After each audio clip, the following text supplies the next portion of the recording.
Welcome back. My name's Jim and this is Suzanne, and we're here to show you ways to increase your balance and flexibility. We're going to start seated and we're going to work on the neck. So seated is whatever feels comfortable for you, but we're just going to start with simple neck rotations. And Suzanne's going to demo the chair, and I would be if we're on the floor, in the living room, or wherever. So on an exhale, I'm just going to bring my chin down to my chest, stretching out the back of my neck. And then over to the right ear, stretching out the left side of my neck. Back and forth now, tucking, and then over to the other side. So you can just keep flowing like this, but if you also want to work on the shoulder, once I'm over here, right ear to right shoulder, I can take my right hand, place it on the upper outside right side of my head, and just hold it there, or very gently pull it down. And I can increase it in my shoulder by raising my left arm up and just holding here. So you hold here for a little bit, whatever you feel like, whatever feels good. And then I'm going to tuck my chin and go to the other side and do the same thing. I can just keep my left hand here or maybe raise my right. It's just whatever feels good. So those are two ways to do the neck and a little bit into the shoulder. If you want to do a little more, I can take my left hand behind and grab my right hand and grab the left wrist. So it would look like this. And then just very gently help my hand over, lock my shoulder over here in place, and then dip my ear down toward the shoulder. So that stretches out the shoulder. So if I'm here, I'm tucking my right ear over toward my right shoulder, feeling a nice stretch down my neck and into my shoulder. And then you can release and go to the other side. So my right arm behind me, left hand reaches back for my right wrist, inching my fingers over just a little bit over there toward the left, lock my shoulder into place here, and then dip my left ear down to my left shoulder, stretching out my left side of my neck and into my shoulder. So that's just a few ways to stretch out our neck and our shoulder.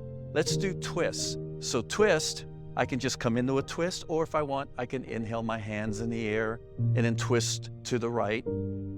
So my left hand goes to my right leg, right hand behind me. If you're in a chair, you can bring your left hand down to your knee, right hand to the small of your back, right here. You can't see it, but I'll show you. Suzanne's got her hand on the smaller back, especially if you have a little sore back, you can rub it out. Other options is Suzanne can just rest her whole forearm on the chair and just enjoy the twists. Twists are great to massage our internal organs and break up toxins that tend to build up in there, and they help with stress. And then after a little while, you can untwist. You can either take your hands high, prayer, or just go right in to the other side. Relaxing your legs, your hips, your shoulders, and you just relax into the pose. Because we need to relax to stretch, and you don't want to go too far, because if you go too far, your muscles tighten and you can't stretch. So just go to what feels comfortable. Slowing your breath and relaxing. And then when you're ready, you can untwist. A lot of us, including myself, suffer from tight hamstrings. So I'm going to come into seated, my legs outstretched. Now, if this bothers your knees, you can take a blanket. I don't go anywhere without my blanket. I have arthritis in my knees, and I roll it up, and I can put it underneath my knees, which helps me feel more comfortable.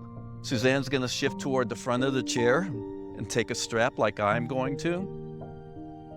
It's preferable to put it on the balls of your feet and your heels, because if you put them on your toes, you can torque all those joints. So stay here, and then with a straight back, come forward. You can elongate there. You can do both feet. And then come forward. Oh, there's those hamstrings. I can feel it here. And some people like rounding their back. Sometimes rounding your back agitates the lower back. So if it agitates it, don't do it. But some people, it feels good to stretch it out and just come into that forward fold and then hang out here for a little bit. Remember, you don't want to go too far because your muscles tighten too much. And if you don't go enough, you can't stretch. So you're just looking for that sweet spot right there. And then after a while, maybe see if you can go a little bit closer.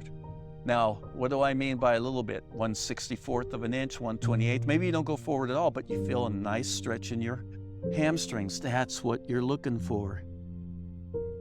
Just relax these shoulders. Sometimes they tighten up and we invite stress in, and we don't want that. And when you're ready, come up. Later on, I'll show you how to do one at a time, and that will help increase that stretch a little bit. We're going to work on the core a little bit. And what we're going to do is I'm going to turn sideways so that you can see me. And I'm just going to lean back. Maybe I have my hands underneath my legs or maybe below my knees. We never want to put pressure on a joint, so we either below it or behind the legs. And as we lean back, we immediately feel our core engage. Now, if you want, you can raise your legs, especially if you're seated, and that really gets the core. Or you can take your hands and grab the sides of your chair. Or if you're with me on the floor, maybe you try raising your legs a little bit. Ooh, not only do I feel my core, but I feel my quads engage. Hands can be here, they can stay here, they can be on the floor. And then go ahead and lower down.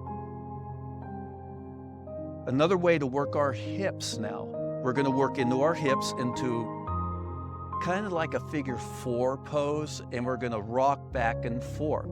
I'll get Suzanne into her pose first, and then I'll show you what it looks like on the floor. But it's so important to work those hips, and this rotation, kind of like a windshield wiper, helps alleviate stress in our hips. So if you can't cross the ankle over the knee, just cross ankle over ankle, grab on the side of the chair, or ankle over the knee, and then kind of rock back and forth. And that helps alleviate stress. So if we're on the floor, I'm going to cross my left ankle over, and I can even be down here on the floor. I'll turn it an angle so you can see me, and just rock back and forth. And that helps open up the hips and helps get rid of tension.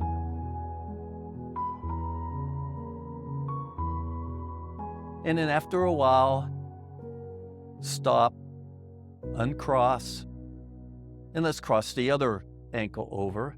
And let's go back and forth, trying to alleviate a little bit of tension in our hips.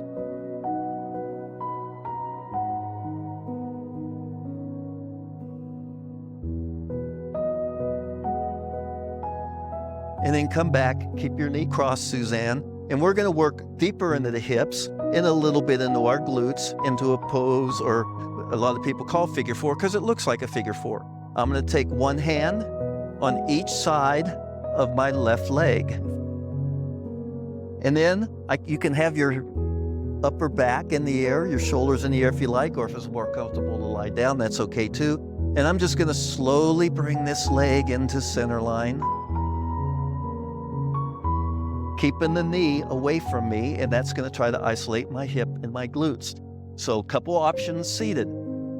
Here's one. Suzanne's bringing her leg up to her, but most people would lower the leg and then come into a fold over that leg, and you can really feel the hip of the leg that's crossed. So in this case, Suzanne's right leg. Another option, if you don't like either one of those, is take your left hand on your left foot, right hand on your right knee, and just bring that leg into your center line. And that will also work on that right hip and into the glutes. So you just pick what works for you. I like giving lots of options because everybody's different. Lying on the back, I'm right here. Remember the knee away from you. You don't want it to collapse in, and I'll talk about that here in a minute. And then when you're ready, move to the other side. So now I'm crossing my left ankle over my right leg, grabbing on either side of my right, and then just gently pulling in. And Suzanne has any of those options we talked about. Forward fold, lifting the leg, or maybe bringing the leg in toward your chest. Now I feel just a nice stretch in my hip, a nice stretch around my leg a little bit, but I also feel it in my glutes. Now while we're doing that, let me talk about the piriformis. The piriformis is a thick muscle that sits deep in the glute, and it sits right over the sciatic nerve. So it's important to stretch that out so it doesn't push into that nerve. So go ahead and lower that leg back down, and let's go back to the other side. Cross the right leg over the knee, and then I'm going to take one hand on either side of the knee, and now I want this knee to collapse because we're going to try to isolate that piriformis. So I'm going to bring my knee in the center line of my chest and then toward my chest, and I can already feel the piriformis deep in the glutes. A lot of people think, oh yeah, that's part of my glutes. It's actually a different muscle, but most people consider it part of their glute. But it sits deep beneath the glute, right over that sciatic nerve. So now if you need a little more, I'm going to take my knee closer to my left shoulder and then back in toward my body. Anytime we move like this, it's gentle moves. We don't rush it, we don't force it, just gentle. And hopefully you're feeling a nice glute, a nice piriformis, maybe a little hamstring, but probably also a little bit of hip.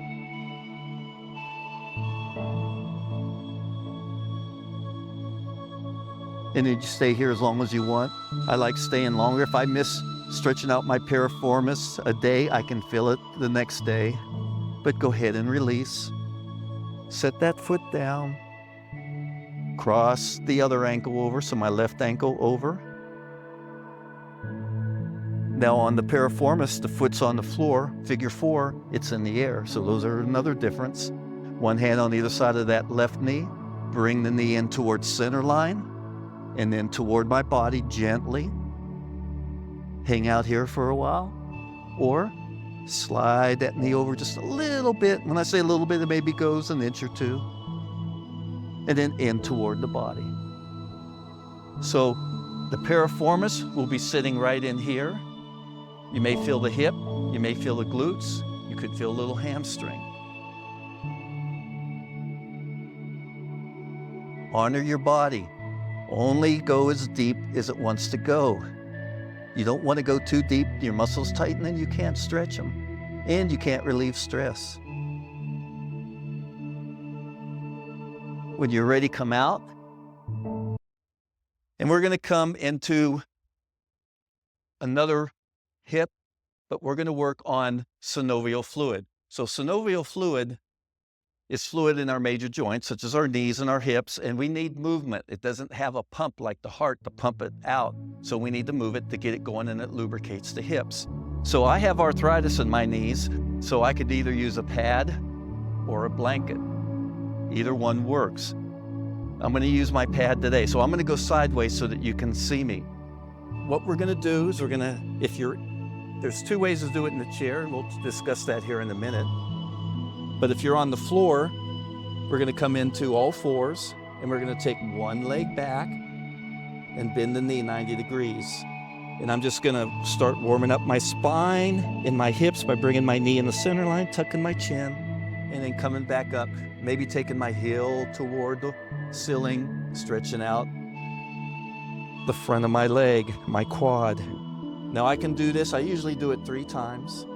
But now let's work on the synovial fluid. I'm going to bring the knee down toward the floor, out to the side, and back up.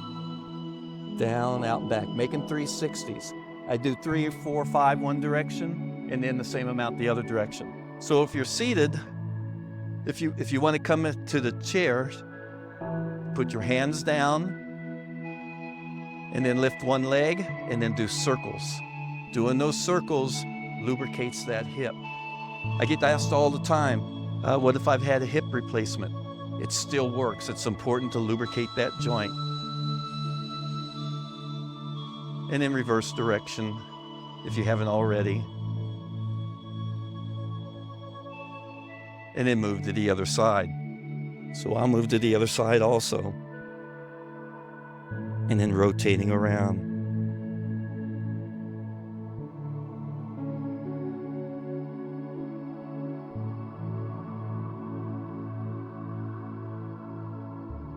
And hopefully that allows you to feel the lubrication in your hips, and that feels better. I mentioned the quads real shortly, but I'm going to talk more about the quads. If you can go ahead and have a seat. So the quad stretch, these big muscles, we don't do a whole lot for that. You'll see runners stretching them and stuff like that. But a nice way to stretch them is I have a pad, you can use a blanket or a pillow. And since my knees are so bad, I take another blanket and put it behind my knees. And then all I do is sit back. Or you can stay high. I like curling my toes under and sitting back, stretching out my toes and my quads. Another way is to have the tops of your feet on the floor and then kind of sit back. Now, if you have a hard time sitting back, maybe use blocks. You can use books and just sit back this way. And that really stretches out the quads, these big muscles. If you're in a chair, I love the quad stretch in the chair. It's one of my favorites. Suzanne's gonna slide forward and then to the left, and then take her left leg back. Now, couple options here. She can stay just like this, take her right hand and grab the outside of the chair, and now just lean back. And she can feel, do you feel that stretch? Now, other options to make yourself more comfortable. You can take this foot, or take a block and put it under the knee, or both. I'm gonna move this one. And then sit back, and it stretches out the quad. And go ahead and get to the other side.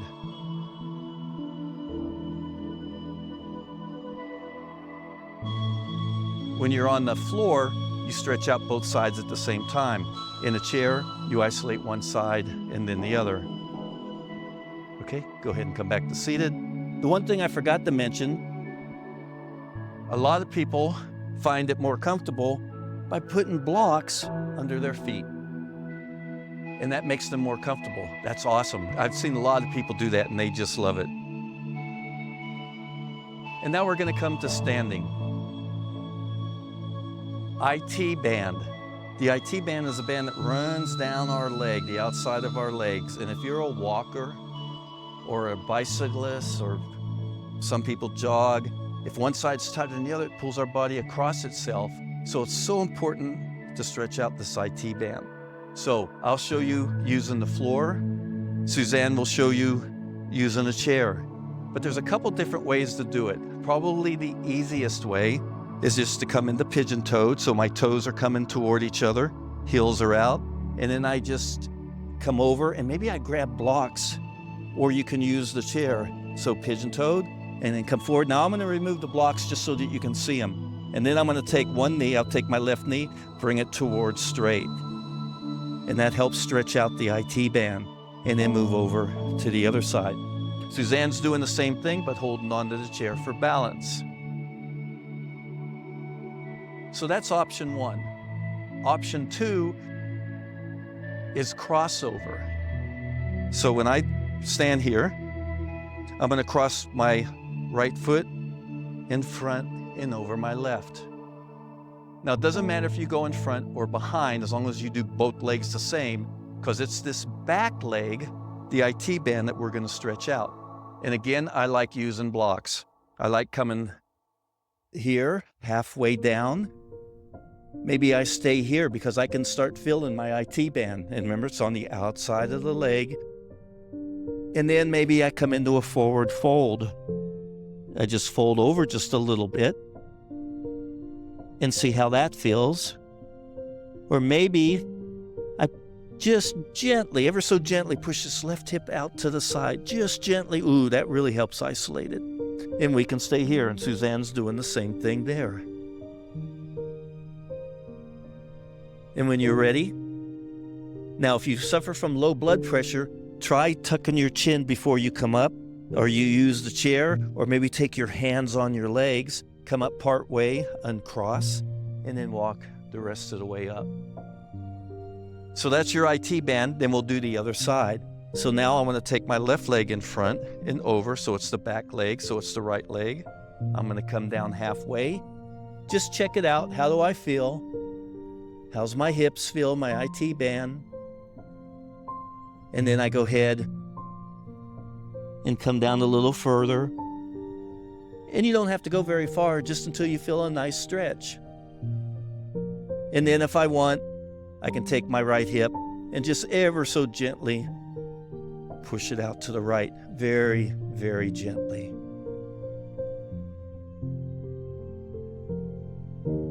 And then come back to center and neutralize coming up after I uncross my feet because I don't want anybody getting hurt. Walk yourself up on your legs. Now, there is a way to also stretch them out using a chair and laying down. Go ahead and come back and sit down at the chair. Take the strap, put it on your left foot.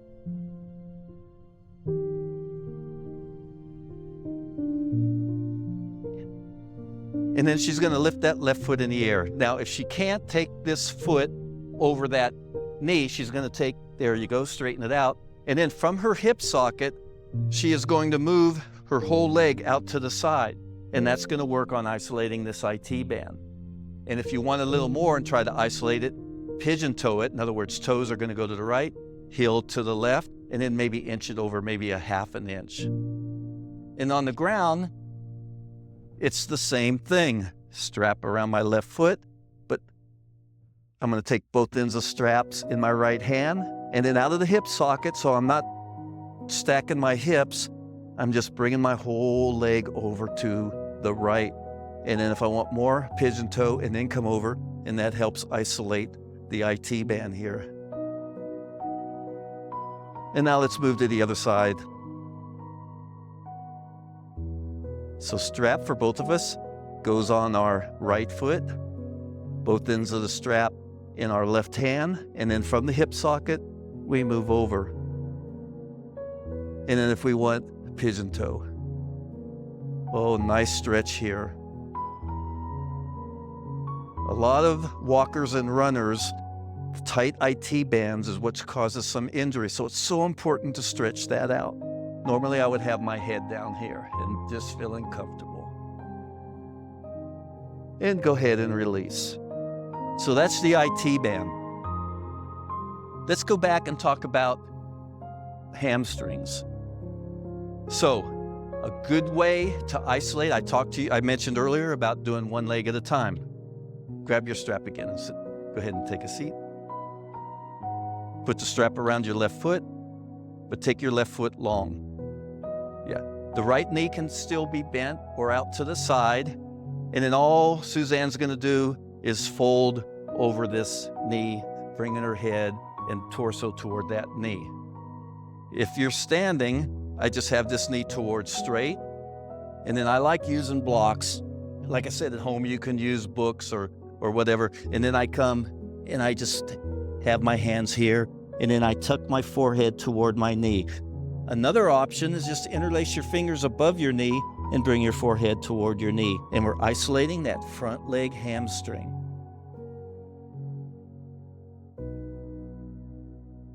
Engage the core and come up. And let's move to the other side. So I'm just going to bring my right leg forward, left leg back. We never lock out our knees because it restricts blood flow. It can cause you to pass out. So just come over, maybe interlace those fingers, hands down our leg, maybe to our ankle, maybe on blocks. And now we're isolating the other hamstring. All right, balancing. So balancing is so important. If we don't use it, we lose it. The chair is a great prop to use for balancing. You also have a wall. I can stand here on the wall, either this way. I don't like doing it on carpet because I like feeling the floor underneath me. So we're gonna start by taking weight to our left foot and just raise our right in the air.